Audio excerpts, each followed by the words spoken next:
Alright, this is Andrew Jolly with Joda Home Inspections. We're doing a sewer scope here today in Tooele at 445 South, 450 West. We've got the camera pushed all the way out as far as we can get it.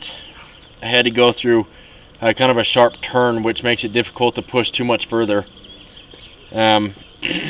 Normally, I see the city main line at about 100 feet. I've definitely seen them further than that, but being so close to the road, I expected to see the city connection a lot sooner than this. So either this line actually is a very long line, or I've somehow gotten into the city line inadvertently. But if that were the case, I think I would have seen neighboring lines tapped into this, and I haven't. In either case, we're going to pull it back now and evaluate as much of the line as we're able to see. Like I said, I'm not able to push it any further than this because of that elbow that I had to go through. So it's possible that you do have a little line left, but we're going to look as much as we can. So what we're seeing here is a clay line. You'll notice the joints are every 3 or 4 feet or so. You can see on the edge of that joint how it's red. That's how we know it's clay. One of the issues with clay is that it'll separate at some of the joints, and those separations can create offsets where solids can catch, and that can lead to a backup. I stopped right here on the screen because we're seeing some solids. This is a spot that was holding some water, and for some reason they're getting caught right there. I'd recommend, it's never good when you have solids or standing water in the line. That can indicate that you have improper grade, or a root that those are getting caught on, or something else that we're just not able to see because of all that waste in the line. But already you have, a small blockage. That's something that I had to push my camera through. It was kind of difficult to get through. I'd recommend having it cleaned and then having it re-cambered after that so that you can be certain that nothing else is going on in that area.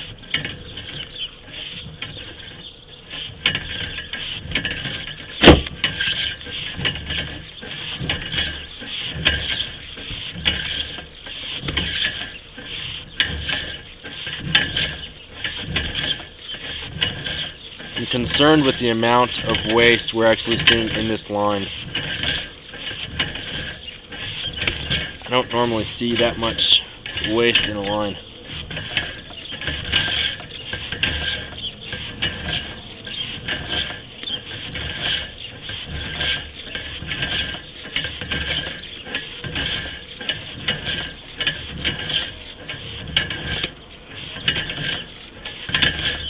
The other thing I thought of, being at the end of a circle, normally the sewer lateral line comes into the city connection, or to the main line, at a perpendicular angle, and so it's very obvious when you hit the main line.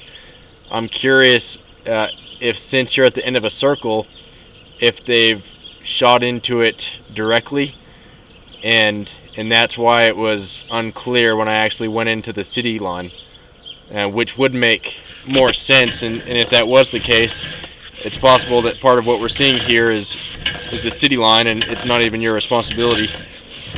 One way to have more certainty is to contact the city, and they can give you a printout of your plan to see the distance of your line, where it's buried in your yard.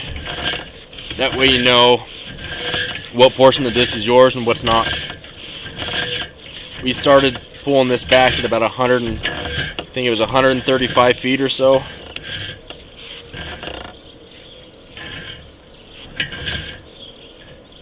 And so you do have a bend right here, which makes me wonder if that's tying in right there. Which, being this close to the street, 65 feet does make more sense to me. You have a few roots, something that, again, you could have cleaned to prevent a blockage. A little bit of an offset, but not too bad. I don't see any solids right there, so that's a good sign.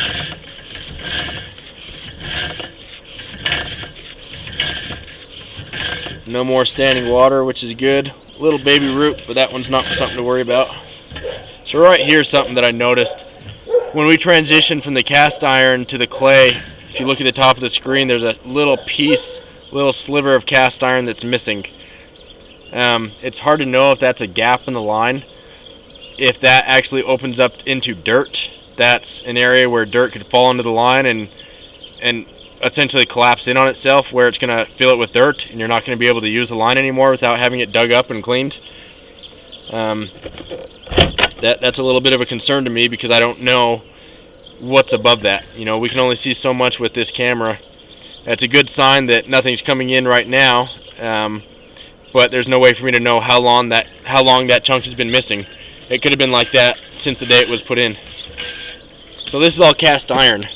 Eventually cast iron needs to be replaced because it starts rusting and flaking so bad that it gets too rough to actually use. Solids will get caught on it, and so you want to avoid using wet wipes or feminine products and flushing them down the toilet. You only want to put down what you absolutely have to.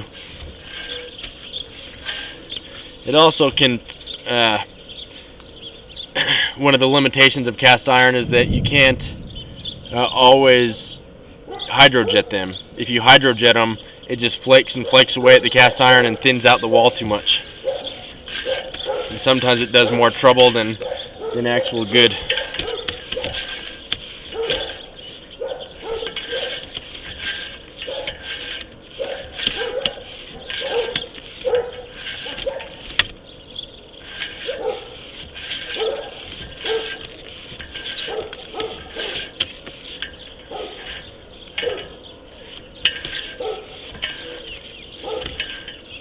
Little bit of standing water.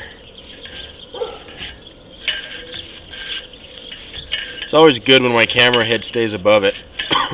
This is ABS, this is plastic pipe, this is down in the crawl space. I accessed this today through the roof vent. There's also a clean out down in the crawl space, but for my purpose it was just as easy just to jump on the roof and go through the stack. So just to recap, I wasn't able to determine where your line ended. I think part of that is that either it's a lot longer than I'm expecting it to be, or because you're at the end of this circle and they tied into the main line directly and not perpendicularly. I'd recommend consulting with the city to see how long it actually is, and that way you can know what part of this video is applicable to you and what your responsibility is. And that's something that the city or the county would have on record. You do have some roots. That's something that I would recommend having cleaned. And there was one section in the video that had some standing water and some waste, and that's something that I'd recommend having cleaned and then looked at again with a camera once that portion of the line is cleaned out. So I'm going to end this recording now.